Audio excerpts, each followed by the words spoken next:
a gente dá a aula aqui, o Otávio, e aí depois a gente regravasse aí com o OBS funcionando, a gente vai perder muito tempo aqui. Eu acho que vocês já podiam começar, porque agora ele não está deixando eu compartilhar a minha tela.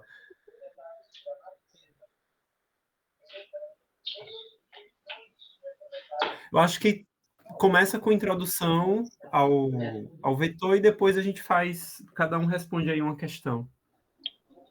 Beleza. Você quer abrir o VS Code ou eu abro o VS Code? Se você tiver tudo bem aí, né, pode abrir. É que eu tô com o projeto Django aberto. Isso. Tô abrindo aqui. Enquanto vocês abrem, deixa eu só ir comentando uma coisa. Pessoal, a gente vai utilizar, dentro do ABI, geralmente tem dois indicativos claros que vocês vão precisar utilizar a array para resolver determinada questão, né? Existem questões que você não tem um número determinado de entradas. Por vezes, quando você olha na questão, já está dito ali, né? O valor de entrada é esse, vocês vão ter, por exemplo, 3 valores de entrada para vocês conseguirem resolver aquela questão. Mas em certas questões, esse valor de entrada ele não é determinado, ele vai variar de acordo com a informação que o próprio usuário vai colocar para vocês. Então, em determinada linha vai ser especificado a quantidade de entradas. Essa quantidade de entradas variável de acordo com o conjunto de valores que ele vai submeter como resposta é um indicativo que naquela situação possivelmente você vai usar vetor. Outro indicativo de que possivelmente também será utilizado vetor é quando você precisa armazenar histórico de valores. Ele vai inserir um conjunto de valores e, ao final, você vai precisar mostrar todo o histórico de valor que foi colocado ali. Como você não tem ao certo uma quantidade exata de variáveis que você vai ter para cada submissão de resposta, um jeito da gente conseguir resolver esse tipo de questão é utilizando o vetor. Porque o vetor, ele inicia sem um tamanho determinado e depois você pode ir inserindo outros itens lá dentro. Existem linguagens em que você precisa determinar, no momento em que você cria esse tipo de estrutura, quantos elementos ele vai ter, e no decorrer, para você fazer essa mudança de quantidade de itens, você tem uma operação um pouco mais trabalhosa. No Python, a gente não tem isso. Você vai criar o vetor e depois você vai poder inserir N itens sem precisar fazer realocação de memória, tamanho ou algo do gênero. Beleza? Otávio, pode ir.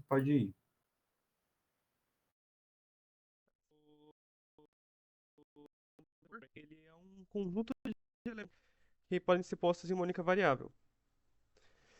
Isso é muito utilizado para quando a gente tem que lidar com uma gama enorme de elementos para poder manipular eles de forma mais fácil e também para armazenamento de elementos inseridos, como o professor falou.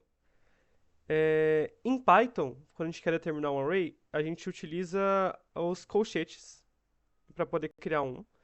E aqui a gente pode inserir os nossos elementos dentro dele.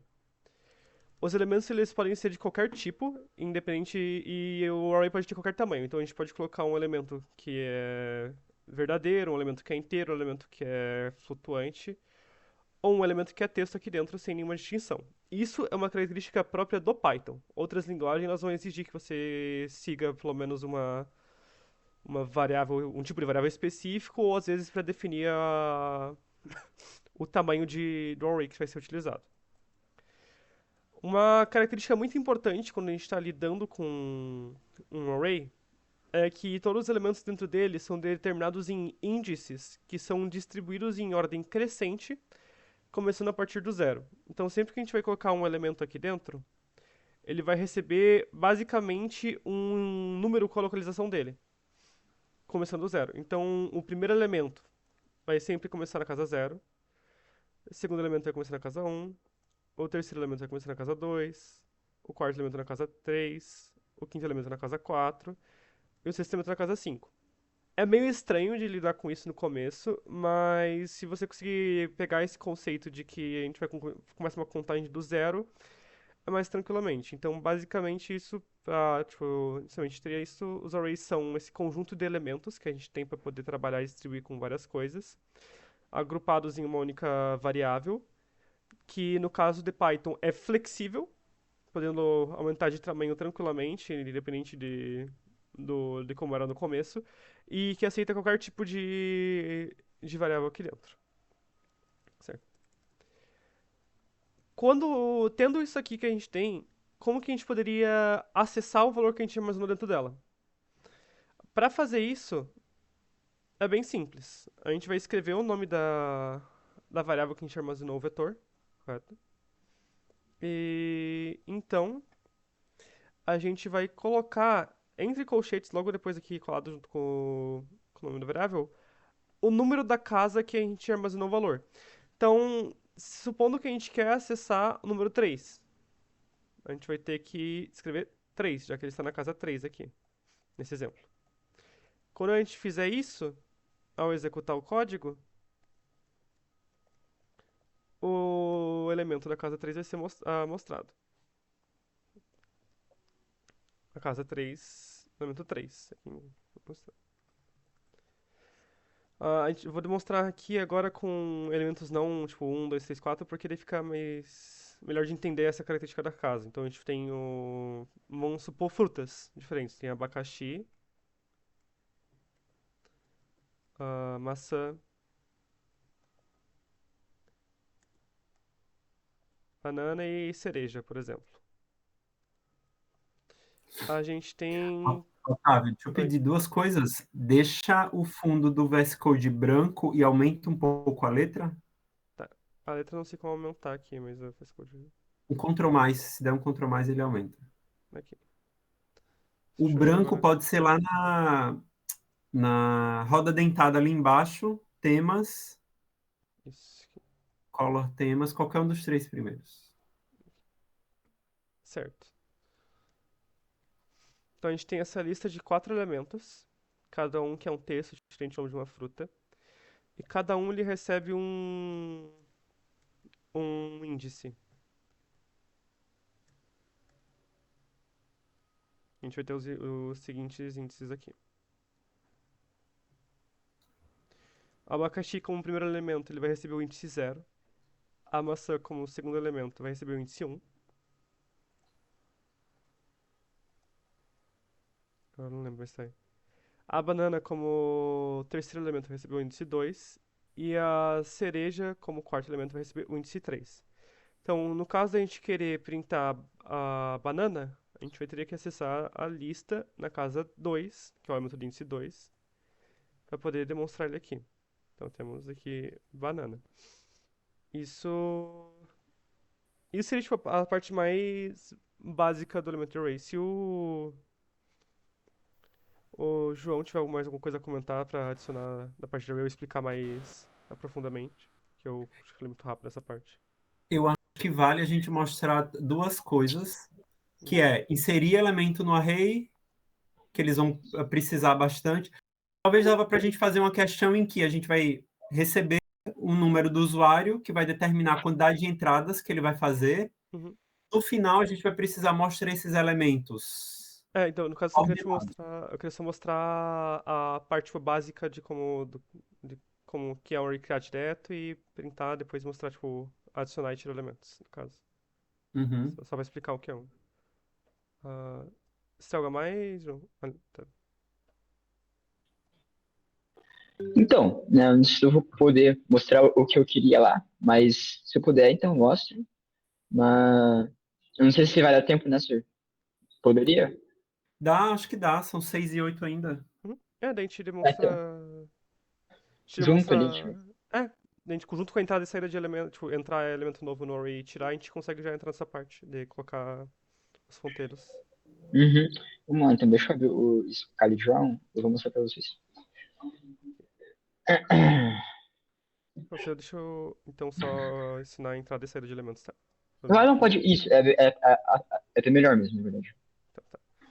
Certo. A gente tendo um array, além de a gente poder criar um array com elementos dentro, a gente pode criar um array vazio. Simplesmente criando ele com 2 colchetes assim. Ele não tem nada dentro. Daí a questão é a seguinte: como a gente vai fazer um código progredindo além do tempo, às vezes a gente vai querer adicionar elementos para fazer o controle de variáveis. Colocar mais coisa dentro, tirar dentro ou não. Como a gente poderia fazer isso? Então, seguinte. Os arrays, eles têm uma função inata dentro do Python chamada append. Essa função ela vai receber qualquer valor aqui dentro, que você quiser colocar, de qualquer tipo. E então inserir ele na última casa da lista. Então, caso eu faça esse append 1, 2, 3, 4, 5, esse 12.345, ele vai inserir esse elemento na casa 0, já que não tem elemento atualmente. Então, se eu adicionar ele aqui com um append, com essa função, com esse valor, e depois printar a lista, você vê que a lista só tem esse elemento dentro dele. Se eu adicionasse mais um elemento, sim, ele ia adicionar novamente esse elemento depois desse, sempre em ordem depois do outro. Então agora você vê que o array ele tem dois elementos que a gente pode lidar, e se eu quisesse printar o primeiro elemento, ele puxaria só o 12, 3, 4, 5. Se eu quisesse printar o segundo elemento, ele puxaria o 14.512. Aqui, certo? E existem casos onde a gente vai querer remover um elemento da lista. Para poder fazer isso, a gente tem uma outra função inata das listas. Essa função é o pop. O pop ele funciona de um jeito curioso, porque ele pode tanto não receber nenhuma informação aqui dentro, quanto receber algo. Caso ele não receba nenhuma informação dentro dele mesmo, ele vai simplesmente remover o último elemento da lista. Então, como a gente tinha feito aqui antes, tinha printado só a lista, ele printava os dois elementos que a gente tinha inserido aqui com o append. Se eu fizer isso agora, e com esse pop, ele vai ter removido esse elemento daqui. Então a lista só vai mostrar esse elemento daqui embaixo. Então quando eu fizer isso, você vê que o elemento foi retirado. Daí a gente pode fazer um print no meio, mostrando a lista, e a gente consegue ver tipo, a lista antes e depois do pop ser feito. Então como eu falei aqui, ó. Tinha a lista quando a gente colocou o append dos dois novos elementos, e a gente fez um pop e removeu. A gente também pode utilizar o pop para poder escolher um elemento de um índice específico para ser removido. Então, se você inserir dentro do pop um índice de um elemento, ele vai remover o elemento desse índice. Como é 0, no caso vai ser o nosso primeiro elemento adicionado, um 12, 3, 4, 5. Então a gente pode ver aqui que ele removeu justamente o primeiro elemento. Uma observação importante é que caso não haja nenhum elemento, um elemento adicionado aqui não exista, isso vai resultar em um erro no código. Então, se a gente tentar remover o elemento da casa 2 e executar, vai ver que ele deu o pop index out of range. Por que isso acontece? É porque a gente o código está tentando acessar um índice que não existe nessa lista. Aí se vem a pergunta, se eu quiser remover um elemento da última casa, mas como essa casa ela tem a lista tem um tamanho flexível, eu não sei qual é a última casa. Você poderia utilizar -1. Isso é uma característica do Python para poder trabalhar com índice, que ele remove. Quando você coloca negativo, ele começa a fazer a contagem de trás para frente. Em vez de dar padrão de 0, 1, 2, 3, ele fazer -1, -2, -3, -4, -5, da última casa até a primeira. Então, se você escrever -1, ele vai sempre remover o último elemento. De novo, é que nem o próprio pop faz já naturalmente, obviamente. Mas isso, por exemplo, se você colocar -1, ele vai fazer que nem o pop padrão faria, que removeu o último elemento. E isso não é exclusivo do pop. Se a gente adicionar diversos elementos aqui, com valores diferentes, aqui, e a gente quisesse só printar o último dele, a gente não precisa necessariamente escrever a última casa, que seria a casa 4. O índice 4, para pegar o elemento da situação aqui. A gente precisa só escrever -1. E ele pegaria o último elemento. E isso vai decrescendo. Se eu escrevesse -2, ele pegaria o antepenúltimo elemento. O penúltimo elemento, no caso. Se eu escrevesse -3, ele pegaria o antepenúltimo. E se eu escrevesse -4, ele pegaria antes dele. E assim por diante. Até chegar na primeira casa. Isso seria. Uma outra coisa importante quando a gente tem que lidar com arrays é que, por ser um conjunto de elementos muito grande, uma coisa que a gente pode. Uma coisa que ele combina muito bem é com laços de repetição, que facilitam lidar com esse elemento. Em Python a gente pode trabalhar com array de duas formas. Fazendo essa forma mais básica, fazendo for i no alcance de len, que é uma outra função de arrays, que ela retorna o tamanho de um array. Então, se eu colocar isso, ele vai retornar quantas casas isso aqui tem. No caso, a gente vai ter um elemento de 10 casas. A gente vai colocar len lista. E trabalhar da seguinte forma. A gente quer colocar todos os elementos da lista individualmente. O i ele vai tomar a forma de cada índice da lista e em cada repetição. Então ele vai tomar a forma de 0, outra forma de 1, forma de 2, forma de 3, forma de 4, 5, 6, 7, 8, 9, 10. Assim em sequência. E vai printar todos eles. Individualmente aqui. Então ele acessou o índice corretamente da lista. Uma outra forma que a gente consegue lidar com arrays em listas e loops, é com for each. É onde a gente pode escrever i e o i vai estar dentro da lista. Dessa forma, em cada repetição que o for fizer, ele vai assumir um elemento da lista. Então, em vez de fazer um i ser um índice, o i vai ser o número. Então, no primeiro loop o i vai ser o 1, no segundo loop o i vai ser o 2, ele vai ser o 3, ele vai ser o 4, ele vai ser o 5, o 6, o 7, o 8, o 9 e o 10. Então, a gente pode só literalmente printar o i. A gente vai ver. E deu o mesmo resultado, assim, por causa do jeito que funciona. Além de poder só printar, a gente pode manipular os elementos. A gente pode mudar o valor deles e adicionar um, por exemplo. Fazer mais igual a 1 aqui. Os elementos podem ser manipulados dentro de um for também. Ou como eles poderiam ser manipulados fora da lista. Se eu quisesse manipular um elemento específico, eu podia digitar a casa dele e adicionar. Também.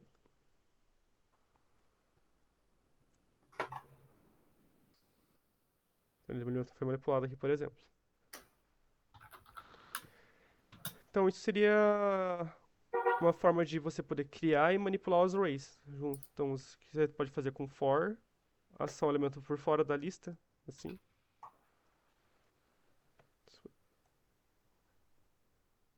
A gente pode utilizar o for para acessar um elemento por fora da lista. A gente pode adicionar elementos da lista através do append. E a gente pode remover elementos da lista através do pop.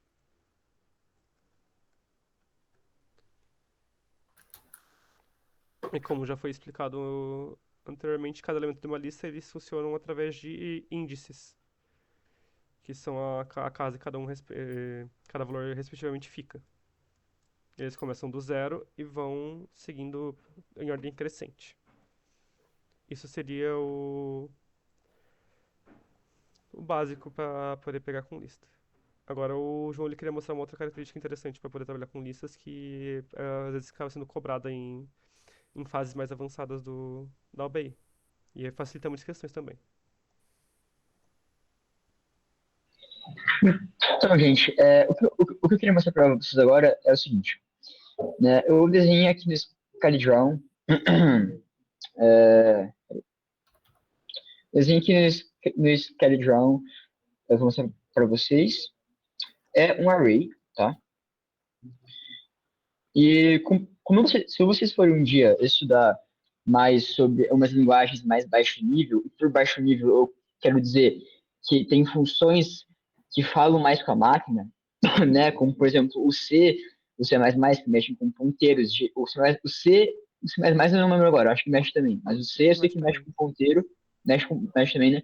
Aí você pode, no caso, mudar o endereço de memória, coisa assim.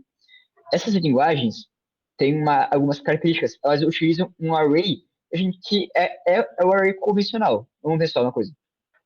Como é que é um array no JavaScript e no Python? A gente, como o Otávio mostrou, a gente pode criar um array botando a quantidade de elementos que a gente quiser. A gente não precisa definir quantos elementos vai ter no array, pode ter 1, pode ter 10, quanto a gente quiser. A gente pode adicionar mais elementos, 1 milhão de elementos depois que a gente já criou. A gente pode botar vários tipos de variáveis dentro daquele array. Então, a gente pode criar um array e botar dentro dele um texto, e depois um número, e depois um true ou false, e tá tudo bem. Não, tá tudo certo. Mas um array convencional, ele não é assim. Um array convencional, padrão, como é que ele funciona, tá? A gente tem que... Eu fiz basicamente uma memória. Eu fiz como se fosse um espaço aqui na memória, tá? Em verdinho, então, as memórias estão livres, e em vermelho estão as que estão ocupadas, né? Vão a mesma coisa. Você pode ocupar uma memória que já está ocupada? Você não pode, né? Mas, então, digamos que eu queira criar uma lista, né? Um array, um vetor, que aí dentro dele vai armazenar vários valores. Então, pode ser que eu quero armazenar uma lista de números telefônicos, ou eu quero armazenar, sei lá, um array com texto, sei lá, o meu receita de bolo. Eu quero armazenar lá quais itens precisa, ovo, farinha, leite, enfim. E aí eu quero armazenar tudo isso em uma variável só. Como é que isso funciona? Para você armazenar só uma variável, tu vai lá e define o valor dela e ela vai ocupar, né? Ela vai ficar vermelha e vai ocupar um espaço na memória. Mas se eu quero armazenar vários elementos dentro de uma variável, a gente vai lá, a gente precisa ter um grande espaço, tá? Um grande espaço do lado a lado. Então, se eu quero armazenar 10 elementos, eu preciso informar para a linguagem, eu quero reservar um espaço na memória que vai conter 10 espacinhos. Então, vai ter 10 desses bloquinhos aqui para armazenar esse array com esses 10 ingredientes. Só que imagina que aqui, ó, eu quero armazenar 10 elementos, só que um deles está vermelho, né? Aqui não vai ficar vermelho, mas enfim, deixa eu botar vermelhinho aqui. E o meu está vermelho. O que vai acontecer? Não vai poder. Você não pode. É por isso que você precisa reservar, você precisa indicar quantos elementos você quer armazenar logo de cara. O seu computador, ele reservar para você. Porque digamos que você armazena 10 elementos e depois do lado tem um espaço já utilizado. Ele vai dar pau. Ele vai precisar achar um outro espaço na memória para você armazenar isso. Então, é assim que funciona um array convencional. São elementos um do lado do outro que, digamos que esse aqui seja o primeiro. Se a gente acha o primeiro ou qualquer elemento da lista, a gente sabe onde estão os próximos. Estão do nosso lado. Então, é por isso que o array ele tem essa capacidade de armazenar vários elementos. Estão todos um do lado do outro. E aí é por isso que ele também é rápido para você achar um valor dentro dele. Porque você não precisa. Vocês vão aprender mais pra frente, a gente pode ensinar, né? Mais para outras fases da UBI, mas existe uma outra estrutura de dados chamada linked list. Então, em vez de eu ter um elemento um do lado do outro, eu teria um elemento aqui e um elemento lá. Só que esses elementos eles seriam, digamos que o endereçozinho queria apontar para cá, ó. Então, eu tenho o elemento 1. Esse elemento 1 vai armazenar um valorzinho que vai indicar onde está o próximo elemento. Tá aqui. E o outro tá aqui, sei lá. Enfim, tá? Era isso que eu queria ensinar para vocês. Mas não precisa se preocupar com essa questão, porque o Python ele tem umas propriedades. Eles criam algo chamado de array buffer. Que aí eles vão poder... você pode criar um array com vários tipos de dados diferentes, com vários números diferentes. É errado? É errado em linguagens, né? Se você for trabalhar em um projeto grande, assim, um site grande, é errado fazer isso. Mas aqui vocês podem fazer, tá? Não tem problema nenhum. Era isso que eu queria adicionar por agora, né? Depois, quando a gente for fazer exercício, eu gostaria de ensinar um outro exercício para vocês. Enfim, é isso aí. Alguém tem alguma dúvida? Eu tenho certeza que tem. Levanta a mão e pergunta. Não é possível. Ninguém tem nenhuma dúvida. Tá, pode falar. Eu, novamente, eu tive um pouco de dificuldade em entender depois do meio do assunto. Deixa eu só fazer um comentário. Eu acho que, às vezes, para eles, quem pega a ideia do array inicialmente, é mais fácil a gente visualizar numa questão, talvez eles tenham essa compreensão maior do que a gente não consegue resolver só com as estruturas convencionais, e eu vou precisar de um array para armazenar esse dado. Talvez, vendo ele aplicado, a gente consiga ter essa noção ali do que do que eu resolvo com array e do que eu não consigo resolver convencionalmente, aí eu preciso, de fato, desse tipo de estrutura. Quem foi que tinha comentado? Acho que era o Caio. Caio, eu vou fazer o seguinte, a É, gente pode começar uma questão e talvez, se você não conseguir visualizar ainda, aí a gente dá uma voltada. O que é que você acha? Pode ser? A gente pode ir com marcos de exercício. Assim, para poder explicar, a gente pode pegar até uma questão que não seja necessariamente da OBI. Mas sabe, tipo, aquelas questões mais clássicas de, a gente pega 10 elementos e preenche a soma de todos eles? Git code. Queria mais fácil de fazer assim. Então só Pode? um... Tá, tá.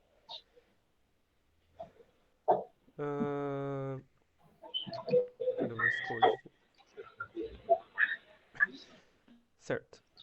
Então já para poder auxiliar um pouco mais na compreensão do arrays, vamos pôr o seguinte elemento, um seguinte exercício. Um usuário irá inserir em um programa 10 elementos.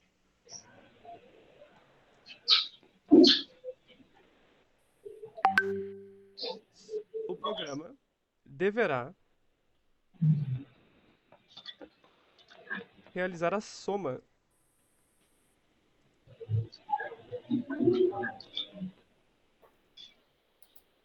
desses 10 elementos. Esse é o nosso exercício que a gente tem aqui. Se a gente fosse resolver esse exercício de uma maneira convencional, sem utilizar a lista, a gente acabaria tendo um código muito extenso. Só que a gente teria que fazer um input para cada um dos números. Então a gente somaria eles. Se tu vê, isso aqui ele ocupa muito espaço no código. E por isso que Fora. seria útil a gente utilizar um array no lugar disso. Em vez de fazer várias variáveis que armazenam cada uma um número, a gente poderia fazer simplesmente um único array que armazenaria todos os números dentro dele. Então a gente tem esse aqui, array números. A gente vai inicializar ele vazio, já que a gente não tem ideia de quais vão ser os elementos que vai ser inserido. E a gente poderia, por exemplo, fazer um for agora, para poder questionar os números que a pessoa poderia inserir.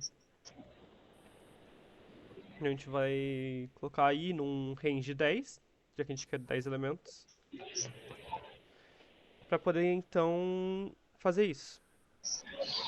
O usuário vai digitar um número qualquer. E então, quando ele digitou esse número,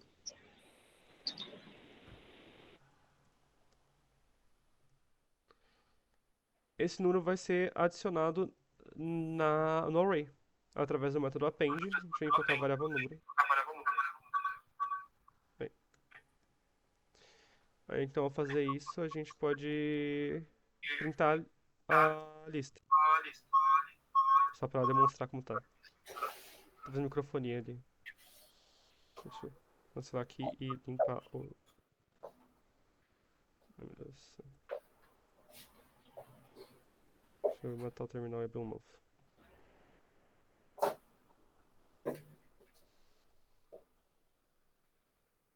Tá certo. Tá. Então tá, o código vai executar diversas vezes, cada um inserindo os números aqui dentro.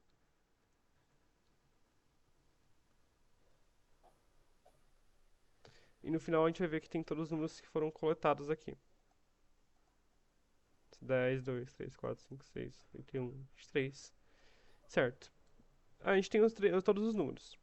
A gente pode fazer isso de duas formas agora. A gente poderia fazer um array que atravesse em todos os números disso aqui. E somar, e fazer tipo uma variável soma. Soma mais igual. A soma é zero. E a gente fazer tipo mais igual ao número. Então ela faria para cada elemento de números, ele vai somado a soma e depois a implementação. O problema disso é que isso é muito lento. E a velocidade do teu código, ela é importante na questão da OBI, porque se ela exceder um tempo limite específico, a sua resposta vai ser invalidada. Então isso é uma questão que a gente tem que sempre prestar atenção, em evitar fazer processos desnecessários. Para isso, existe uma outra função que afeta os arrays, que é muito útil. Essa função é o sum. Essa função ela vai pegar o array a lista que você colocou ali dentro e realizar a soma de todos os elementos dentro dela. Então a gente vai fazer um sum números, por exemplo. E se a gente fizer aqui agora 1, 2, 3, 4, 5, 6, 7, 8, 9, 10, é suposto que volte 55. Como pode ver. Isso é um exemplo de um exercício onde os arrays seriam aplicados. Eu Eu quero agora só perguntar se isso auxiliou a vocês a compreender melhor o array, ou se vocês têm mais alguma dúvida a respeito Otávio, disso. volta ali no VS Code. Ok. Deixa eu dar uma sugestão de alteração nessa questão para ver se fica mais claro para eles. Tá. Supondo que essa questão, por exemplo, pedisse que a gente entrasse com esses 10 valores e, ao final, nós printaríamos todos esses valores em ordem crescente. Ok. Se a questão acrescentasse isso e a gente tivesse que ler esses 10 valores e, ao final, printar eles, mostrá-los em ordem crescente. Um segundo problema que a gente teria aí é que, se nós usássemos apenas uma variável, quando eu pegasse o segundo valor, ele sobrescreveria o valor anterior que eu havia armazenado.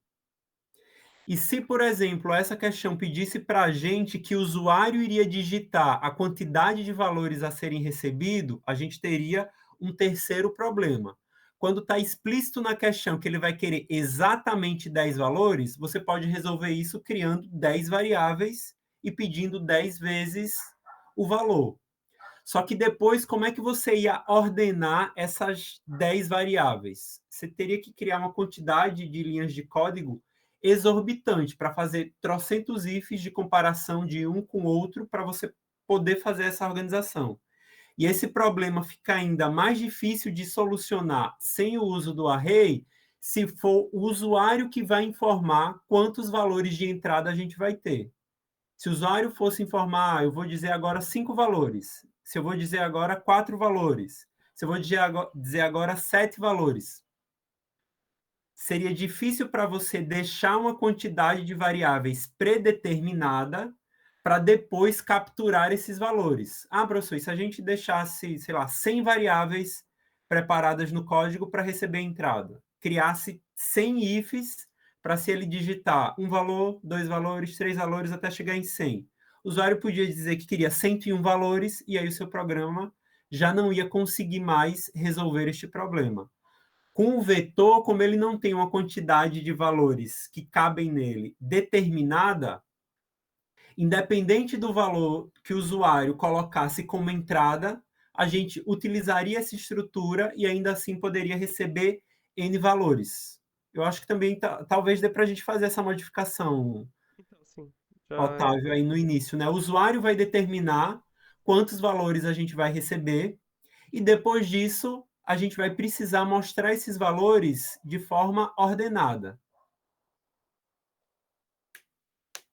Esse é um caso comum dentro das questões de OBI, né? Ele vai dizer quantos valores você vai receber e depois disso você tem que fazer uma determinada operação junto desses valores. E aí o Otávio está fazendo no nosso código essa modificação, né? Ó, o usuário vai dizer para a gente quantas entradas o código vai ter e depois a gente vai precisar mostrar essa entrada em ordem crescente. E aí a gente pode usar a função sort, né? Isso poderia ser feito de forma manual, mas aí a gente pode usar a própria função sort para fazer isso. É. Nesse caso, ó, a gente usou o próprio n ali dentro do for para determinar quantas vezes a gente teria ali as entradas. Depois a gente conseguiu fazer essa ordenação e depois mostrou para o usuário. Nesse caso aqui, o nosso array ele está funcionando como se nós tivéssemos ali um conjunto de variáveis. E esse conjunto de variáveis está sendo determinado não no início do programa, mas durante a execução. A gente capta a quantidade de entradas que o usuário quis informar. Com base nessa quantidade de entradas, a gente povoa o nosso vetor e depois a gente mostra ele para o usuário. Executa aí o código para a gente, Otávio. Deixa eu só limpar o terminal. Então, se eu quiser inserir o 10, e depois eu inserir o 2, um 39, um 81, um 6, um 7, um 1, um 105 e um 382.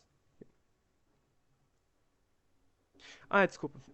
Eu interpretei errado, mas aqui, ó. A gente determinou que a gente ia inserir 10 valores. Existe número de valores que estão inseridos. Foram inseridos 10 valores aqui, dentro do código como foi dito aqui. O for ele vai rodar em um alcance de 10 valores, como foi determinado. E ele vai repetir a pergunta de qual é o número que a gente vai inserir várias vezes. E toda vez que a gente inserir um número vai ser dado append. Então, como foi feito aqui, na primeira vez que repetiu, a gente adicionou 2, depois a gente adicionou 39, depois o 31, o 6, o 7, o 1, o 105, o 302, o 12, o 34. E isso somou 10 valores. Então, depois de todos esses valores terem sido somados, deixa eu pegar aqui, por exemplo, depois, eles vão estar em desordenados, da mesma forma que a gente até colocou ali, na ordem de 2, 39, 81, 6, 7. Isso não está em ordem crescente. A gente vai executar a outra função nativa um método nativo das listas em Python, que é o sort. Ele vai ordenar a lista em ordem crescente e vai organizar. Isso é uma coisa que a gente usa fora dos prints, por causa que ele não retorna nada. Ele não te dá um resultado. Ele só reorganiza a variável, não precisa nem igualar nada, se tu só colocar assim ela já vai ser reorganizada. E quando você printar o número que é o certo, ele vai printar em ordem crescente, como foi visto. 1, 2, 6, 7, 12, 34, 39, 31, 105, 132. Se a gente fizer um outro exemplo de novo, agora a gente vai colocar 5 elementos, que o código vai ainda funcionar. Colocar outro elemento em diferentes ordens. Colocar até um elemento repetido aqui. Você vê a lista original, estava toda bagunçada e agora ela foi organizada. E os elementos repetidos foram colocados em sequência aqui. Se a gente for não acho que não dá para impactar isso muito agora na hora de ver, mas levando em consideração o jeito que as listas funcionam, o primeiro 6 encontrado é o primeiro 6 colocado na lista. E o último 6 encontrado é o segundo. Então a lista elas funcionam olhando da esquerda para a direita, né, com essas funções. E o primeiro encontrado é o que bate. Isso é válido quando a gente quer usar uma questão, tipo uma função index, por exemplo. Que vai procurar o elemento tal. O index é o seguinte. Ele vai procurar um elemento na lista e retornar o índice dele. Então, o que eu tinha comentado do seu primeiro colocado, ele retornou 1, que é a posição 1. Mas se tivesse 2, 6 aqui no lugar, ia retornar 0. Porque ele encontrou o primeiro 6, que está da esquerda para a direita, e cortou o código. Então isso é uma questão muito importante de ser levada em consideração. Que as listas elas são lidas pelas funções nativas do Python da esquerda para a direita, e isso é a ordem de prioridade delas. Acho que seria isso. O que vale, o que você tem que ter em mente aqui é nesse ponto, né, que o pessoal tá reforçando. O array ele vai funcionar como se fosse uma variável de variáveis. Nesse caso em específico, tipo, se eu fosse resolver este código que foi posto agora, com as estruturas que a gente sabe até o momento, você poderia dizer, professor, o Otávio ali no último teste digitou 5, então eu precisaria de 5 números. Eu posso criar a variável número 1, a variável número 2, a variável número 3, a variável número 4, a variável número 5, a variável número 6. Receber todos esses números, criar vários ifs, que seriam trocentos ifs, para fazer essa ordenação e depois printar ordenado. Mas aí, se o usuário digitasse 6, esse código que foi criado com 5 variáveis para 5 números, ele já não ia funcionar mais. E aí isso vai escalando. Então eu crio com 6. Mas o código com 6 variáveis, ele já não ia funcionar para 7 valores. Nesse momento, a gente tem que pensar no array com essa possibilidade. Ele dá a possibilidade da gente de criar uma variável com outras variáveis dentro. E dessa forma, a gente não tem um número predefinido de valores a serem armazenados. essa quantidade de valores que podem ser armazenados dentro dessa estrutura, ela varia de acordo com a execução do programa. Então, preciso armazenar um número maior de valores? Boto mais valor lá dentro. Precisei armazenar um número menor de valores? Beleza, ficou com aquilo que está lá. E, além disso, né, da gente poder armazenar uma quantidade de valores que não é fixa no decorrer do programa, ela nos dá essa possibilidade que a gente mostrou aqui. Existem funções pré-definidas que, quando esses valores estiverem dentro dessa estrutura, eu posso aplicar. Função de ordenação, como o Otávio mostrou aí, função que vai trazer valores mínimos, valores máximos, funções que vai fazer espelhamento, se você precisar duplicar esses valores para fazer algo depois. Então, uma vez que todo esse conjunto de valor está dentro dessa estrutura, a própria linguagem fornece facilidades para que vocês possam resolver essas questões.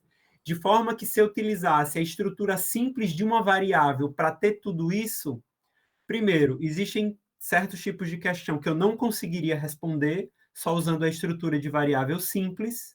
E se eu tivesse que fazer todas essas ordenações à mão, ou todas essas validações à mão, eu levaria um tempo muito grande para conseguir o resultado que, por vezes, com uma única linha, você já retorna aquilo que você precisava.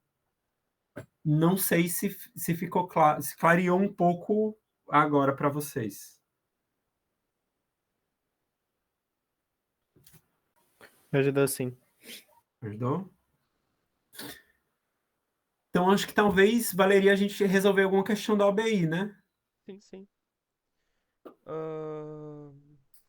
Uma coisa interessante também para destacar quanto ao assunto que a gente está trabalhando agora, no HackMD que você citou, abriu o link do collab que o professor mandou e em caderno de estudos, no final dele, na parte de vetores, tem uma seção dedicada a algumas outras funções que são úteis para trabalhar com vetores e algumas outras características de vetores que a gente não vai conseguir abordar nessa aula a tempo. Então ela tem um textinho explicando como elas funcionam também. Não são necessariamente tipo, obrigatórias saber, mas é muito útil para poder utilizar na OBI e acelerar o trabalho com código. Então é só um comentário também que eu poderia, caso quisessem, ler o HackMD e talvez trazer dúvidas para a próxima aula semana que vem, para poder auxiliar ali. Eu acho que... Eu não sei se o João precisaria sair às 5, talvez começar não sei, 20 minutos eu acho que resolve, né? Talvez começar resolvendo uma questão já. Resolve.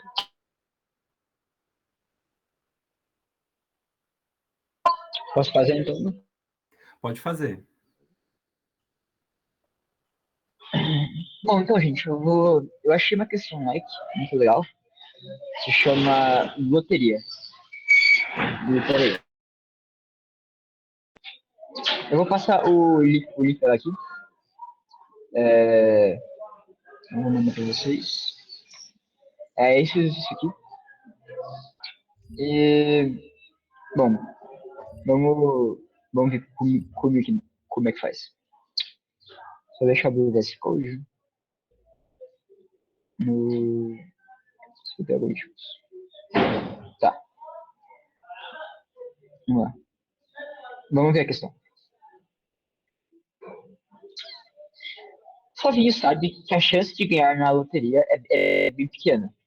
Ele gosta muito de estudar probabilidade, mas justamente por entender de probabilidades, Flavinho segue o ditado: quem não arrisca, não petisca. E faz um jogo toda semana. Ele vai na bet. Na loteria preferida dele, o jogador aposta 6 números entre 1 e 99. No sorteio, também são escolhidos 6 números ganhadores entre 1 e 99. Quem acerta 3, 4, 5 ou 6 números ganha como prêmio, respectivamente, um terno, uma quadra, uma quina ou uma cena. Nessa tarefa, você deve escrever um programa que diga qual foi o prêmio que Flavinho ganhou, dados os 6 números que ele apostou e os 6 números que foram sorteados. Entrada. A entrada consiste de 2 linhas apenas. Na primeira linha, são dados 6 números inteiros distintos, entre 1 e 99. representando a aposta do Flavinho. A segunda linha contém os 6 números inteiros e distintos sorteados. Saída. Seu programa deve imprimir uma linha contendo uma palavra terno, quadra, quina ou cena, caso o Flavinho tenha acertado, respectivamente, 3, 4, 5 ou 6 números. Caso ele tenha acertado menos do que 3 números, imprima a palavra azar. Vamos lá. O que ele quer aqui, né? Ele vai dar uma entrada, que são os números que o Flavinho apostou. E aqui é os números que foram sorteados. A gente precisa ver quais números que Flavinho acertou. E se ele acertou 3, a gente vai dizer que a gente vai dar a saída terno. Se ele acertou 4, a gente vai dar a saída quadra. Se ele acertou 5, a gente vai dar a saída quina. Ou 6, vai ser cena. Se ele acertou menos que 3, então vai ser azar. Vamos criar aqui então um código. Vamos ver o que ele vai precisar aqui. Então, ele vai dar 6 números distintos entre 1 e 99. A gente vai armazenar isso em um array. O senhor deixou aqui o código para armazenar no array? Eu já Eu mando deixo eu aqui. ver. Eu tenho aqui no chat. Beleza, obrigado. Isso aqui é da Wii? Do Wii 2014. Então, é loteria.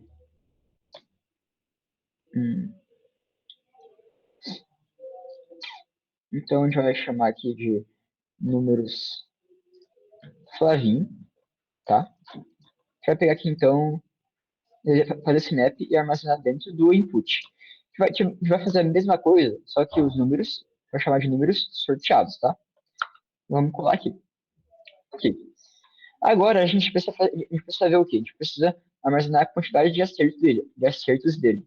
Então, quantidade, acertos. A gente vai marcar como 0, tá? E a resposta, a gente vai marcar no final. Então, vai ser um print. Se quantidade... Bom, na verdade, eu dar um resposta. A gente já sabe, né? Operador ternário. Ou a gente não chegou a ver isso? É o que é mais igual? Diz? É esse aqui que você põe aqui, que você põe o. Esse negócio aqui. A gente não viu isso nas aulas. Pode Acho- resolver sem. Tenta resolver sem, que eu acho que fica menos coisas para eles assimilarem Não, no é processo. óbvio. Vamos ver então. Tá, então, se a quantidade de acertos for for menor ou igual a. For menor que 3, a gente vai printar azar. Azar. Agora, elif. Se a quantidade de acertos for igual a 3, é igual a 3, né? É igual a 3. Terno, então print terno, elif. Quantidade de acertos vai igual a 4. A gente vai marcar como sendo quadra. Elif. Quantidade de acertos igual a 5 vai ser quina. E else vai ser cena. Tá. Agora vamos resolver a questão, né? Aqui foi só as validações.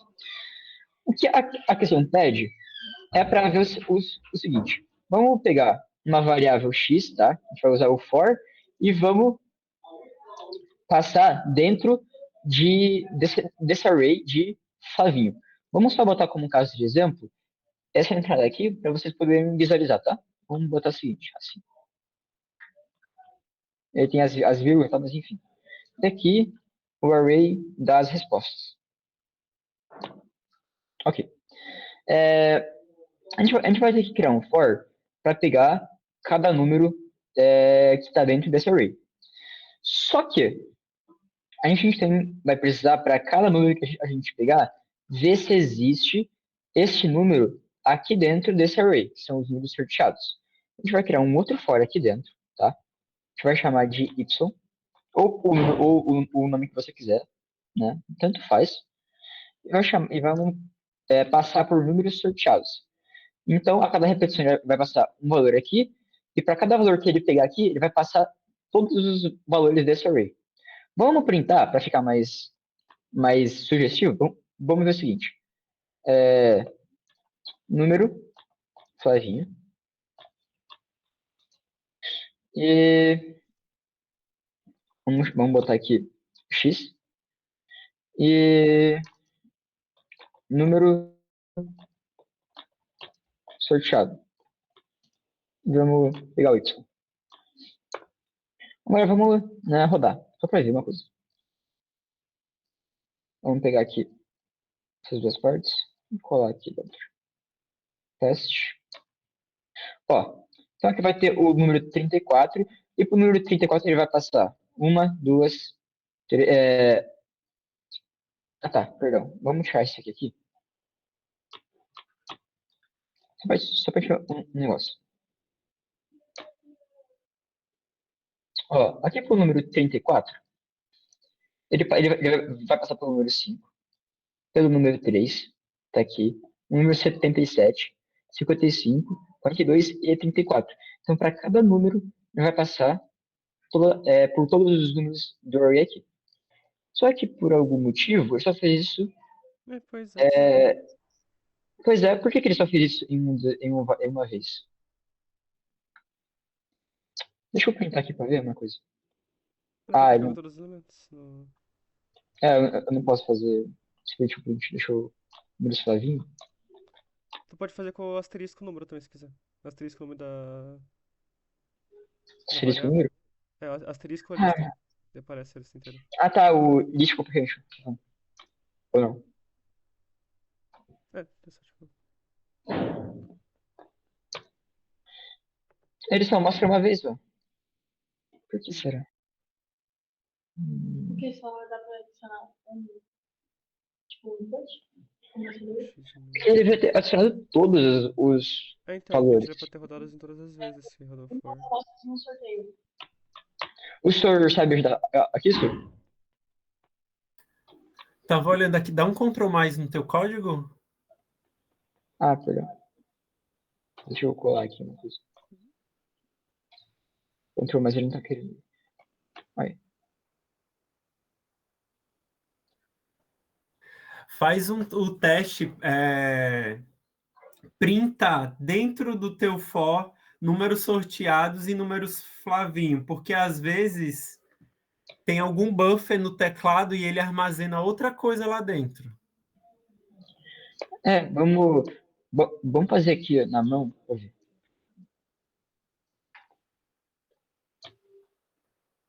Ó, ele fez. Agora fez certinho. Às vezes ele dá esse problema. Então a gente vai fazer na mão, tá? Pra ver. Deixa eu tirar aqui. Mais ou menos. Ele não tá querendo. Ele não tá querendo agora. Então, vamos lá. Deixa eu comentar aqui. Perdão pelos problemas aí, tá? Vamos ver se agora ele vai. 34, 55, 77, 12, 23, 99. 5, 3, 77, 35, 42 e 34. Deixa eu tirar o if else. Mas enfim, vocês já viram, né, que ele vai fazer isso. Para cada número, vai rodar uma vez. 5, 3, 77, 25, 42 e 34. Cara, por que ele... Não sei também. Se é caso de memória com as duas prints, mas não faz sentido tá rodando todos os números. Antes do teu for, dá o print do números Flavinho e números sorteados, só para a gente ver se eles estão corretos. Aqui não posso simplesmente dar um print, eu acho, assim. Eu acho Pode. que Eu posso. Eu posso? É que em Python não dava se podia, né? Tipo, sorteado. Eu achei que não podia, perdão. Senão eu já teria feito isso também. Mais fácil. 4, 55, 17, 12, 23, 49. Mas esse Y foi a tua entrada? Não. Foi só Oi? para... Não, é do Python, Eu preciso Escreve daquele... asterisco. Qualquer coisa. É assim, né? É list. Será que é da versão do Python? É que dependendo da versão isso não Eu acontece. acho que talvez o map faltou o list ali, viu? isso. Ah, você Ah, é falou que do é mapping. list, é list, é list, é list, é Não, acho list. que fora Fora do. do Ah, mapping. é isso. Ah, faz mais Putz, sentido. Isso, legal. aí tem um list. Tava esquecendo desse fato aqui mesmo.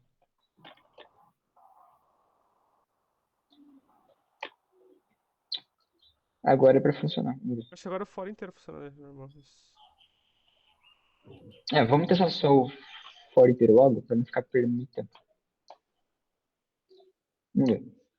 34, 55, 57, 12, 23, 99, 5, 3, 77, 55, 42, 34. Agora ele foi, ó. Então, olha só, o que eu tava querendo mostrar. Para cada número que ele passar aqui, ele vai passar todos os números aqui dentro, tá? Então, 55, mesma coisa, enfim, é isso. Agora vamos voltar ao exercício. O que a gente quer ver? A gente quer ver se o número de Flavinho, tá, 34, tá dentro dessa lista. Ele tá. Mas como é que a gente faz para ensinar pro computador? A gente vai. Na real, que não precisa fazer isso aqui. Dá pra fazer Posso simplesmente fazer. um win. Exatamente, não precisa fazer isso aqui. É verdade. Agora precisa disso aqui. Então, if x em números sorteados, a gente vai somar mais um. Caso contrário, a gente não vai somar nada. E acabou. Literalmente é isso. Não, só especificando, o in ele faz a verificação se aquele elemento ele está dentro daquele array. Se essa verificação for feita e ele encontrar o elemento, essa expressão retorna verdadeiro.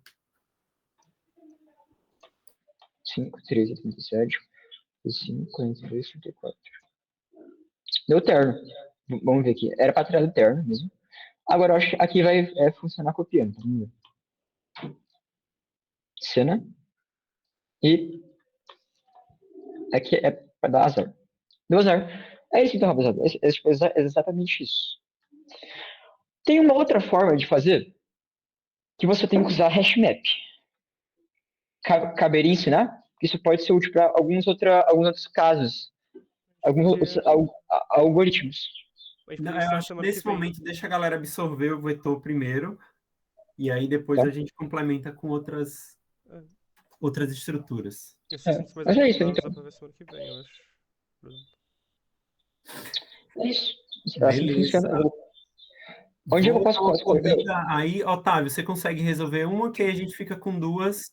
Faltam só 4 minutos, mas Sim, sim. Seria uma simples ou pode passar uma, da. uma simples, uma Eu, simples. eu preciso sair agora. Beleza, sem problema, João. Vou ver se tem alguma aqui no VS Code. Então, valeu, gente. Obrigado pela participação aqui. Obrigado por ouvir. A gente se vê então semana que vem de novo. Beleza, valeu. Vou pegar esse vestibular aqui pra ver se é uma boa questão.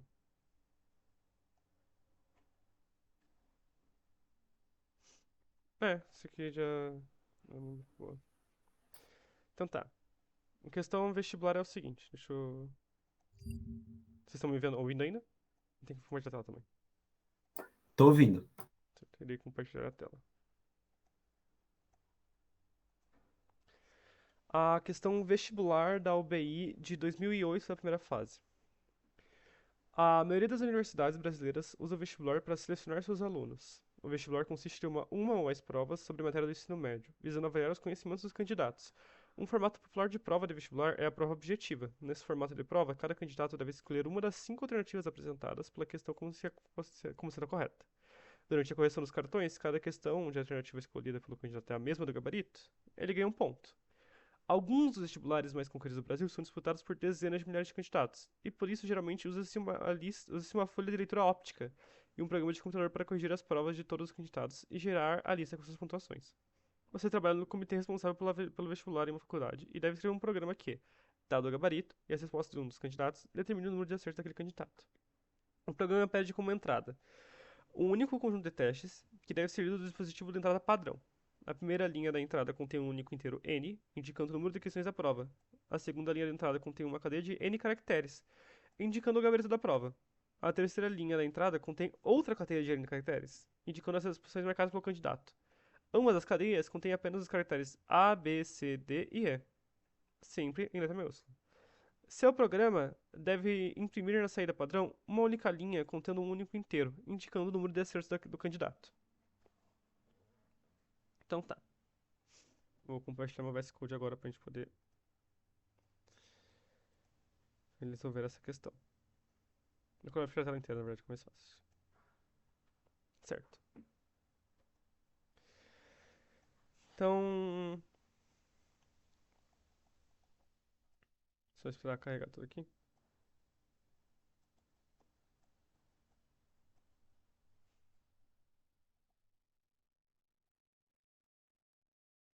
Eu ficou de travo. Retorno aqui. Vamos lá então.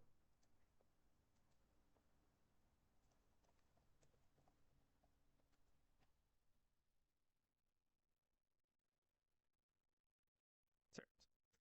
Primeira coisa que ele pede na questão é um input de n inteiros. Então a gente vai primeiro receber isso. E um ponto importante disso é que esse n inteiros, ele é algo que a gente vai acabar não utilizando nesse código por causa daquelas propriedades do Python que a gente comentou, dele ser flexível ou não. Porque isso seria um problema em outras linguagens, por exemplo, como C, que você precisa definir o tamanho específico ou não. Então a gente vai seguir para o próximo elemento. A gente quer perguntar tudo em uma linha, a resposta, o gabarito, né? Gabarito dos alunos. Né? Tem que gabarito. Que vai ser inserido e vai ter sempre o número de letras igual a n. Ele vai ser só um input padrão. E aqui a gente vai tomar uma observação importante sobre listas, né? E strings. Algo muito importante. O Python, ele trabalha esses dois elementos de uma forma muito semelhante. Então você pode percorrer uma string em Python como se ela fosse um array. Então, por exemplo, se a gente tiver isso aqui, um txt igual a 1, 2, 3, 5 e fazer isso,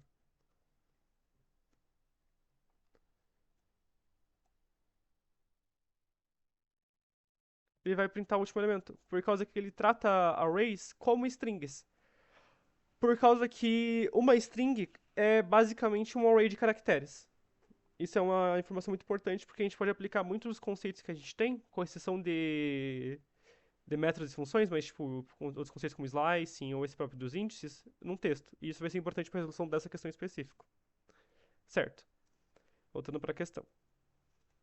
Depois de pegar o gabarito, a gente vai pegar as respostas do aluno. Então vai ser um input também igual aqui certinho. E ele quer verificar a pontuação do aluno. Na verdade, é isso, a pontuação do aluno, quantos acertos ele teve.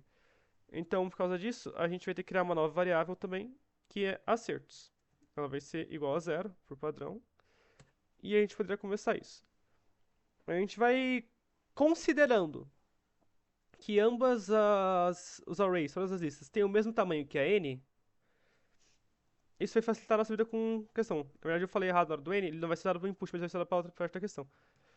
A gente pode trabalhar ambos os arrays ao mesmo tempo sem muito problema.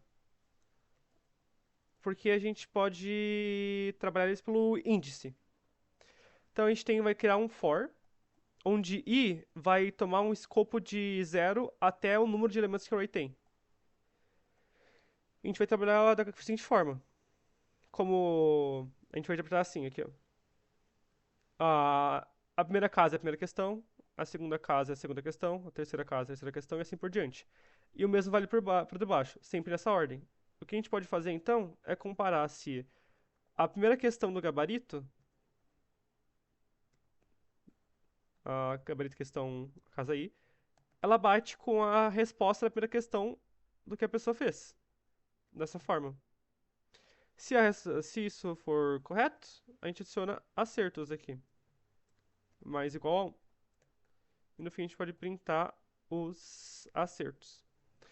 Então, nesse caso, a gente vai usar for para trabalhar com arrays através de índice. Então, a gente vai colocar o escopo n, que é o tamanho dos arrays, que seria texto, basicamente, aqui. E através disso, a gabarito casa número i se for igual a resposta da casa número I, que sempre vai ser a mesma casa, e como elas têm o mesmo tamanho e a mesma posição para cada elemento, isso vai ser equivalente. Se eles não forem equivalentes, quer dizer que está errado. Se eles forem equivalentes, quer dizer que você vai colocar a resposta certa. E assim vai printar os acertos. Então, se a gente executar o código aqui e copiar um dos exemplos, é suposto que retorne a mesma resposta. Desculpa.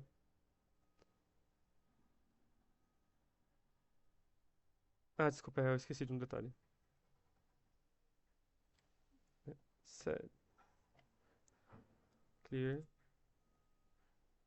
Set. E agora a gente vai colocar o... aqui. Foi colocado o set, os arrays têm 7 de tamanho. A, E, D, B, C, E. E como a gente pode ver aqui, o A bate, A e A batem, então vai adicionar 1, D e D batem, vai adicionar 1, C e C batem, vai adicionar mais 1, e E batem, vai adicionar mais 1. Ficou 4, então ele foi, ó, gabarito da casa 0 e resposta da casa 0, vai ser A e A, bateu. Gabarito da casa 1 e resposta da casa 1, vai ser E e D, não bateu, então não vai adicionar, e assim por diante. Ele vai passar isso por todos os elementos. Se a gente for testar com as outras entradas, o resultado vai ser o mesmo.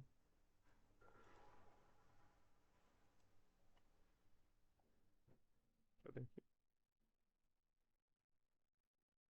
Vamos pegar mais que um. Tá.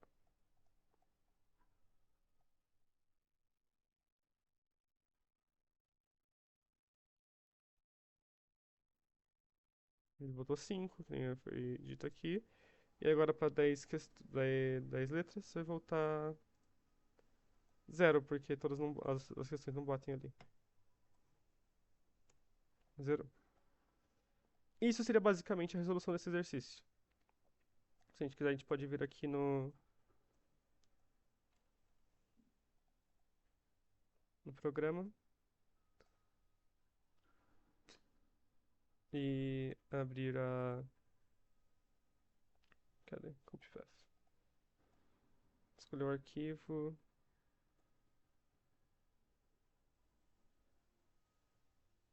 Aqui é a property.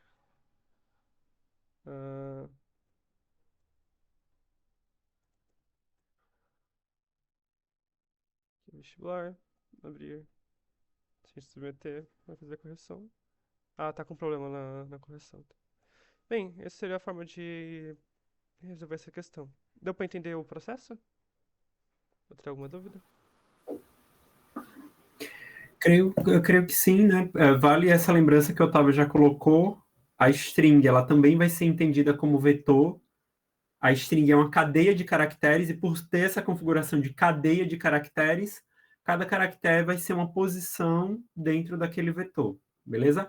Por vezes, o assunto ele vai sendo somado, né? A gente viu operação de entrada e saída e operadores aritméticos.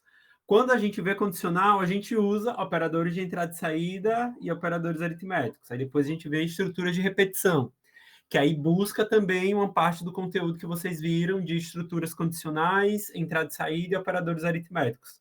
Quando a gente chega agora no vetor, também utiliza estruturas de repetição, entrada e saída, condicionais. Por vezes, esses assuntos vão mesclar. Às vezes, você está tentando fazer alguma coisa no array que já existe ali funções prontas para aquilo. A gente já preparou o material do guia de estudo e explorou algumas funções lá. Então, vale a pena dar uma olhada. Quanto mais questões você faz, mais repertório você tem com relação ao uso dessas funções e formas de você conseguir enxergar as questões que você pode resolver com essas estruturas que a gente aprendeu até o momento. Nessa primeira fase, lembrando, vocês só competem com as pessoas dentro da própria escola. Então, na fase escolar, você só compete com aquelas pessoas que também estiverem fazendo a prova na fase escolar. 15% das melhores notas passam para a próxima fase. Então, a ideia é que por vezes você diz, professor, mas não deu tempo de estudar tudo, mas não esquenta que está todo mundo na mesma situação, possivelmente, tendo que ter as provas, as coisas e tudo. Então, está todo mundo caminhando mais ou menos ali no mesmo ritmo, né? Você acha que, não estudei todo o conteúdo que precisava, mas estamos todos nesse processo. Então, É importante fazer a prova para ter a experiência e a vivência ali da prova, e só o fato de vocês estarem reservando um tempo para estudar, vocês já conseguiram estar ali na frente de uma porção de pessoas que, por vezes, vão fazer a prova só com o conhecimento que elas tiveram ali naquele momento, sem nem praticar as questões. Beleza? Como já são 5:09, não sei se você queria acrescentar mais alguma coisa, Otávio. Não, acho que você já fez o lembrete do HackMD e tudo mais que... É que no HackMD ele tem mais conteúdo que dá pra auxiliar bastante, assim. Além das funções também, outras formas de manipular com arrays. E seria isso. Só alerta que a string não... Apesar de ser considerada um array, ela não aceita as funções do que uma lista aceitaria. Só, então, nesse caso. Legal, boa lembrança. Alguém quer comentar mais alguma coisa? Então é isso. Possivelmente na semana que vem a gente vai fazer só resolução de questão. Não vai trazer nenhum assunto novo nessa parte inicial. Vamos só resolver questões para fazer essa tentativa. E aí fica sempre aquele lembrete.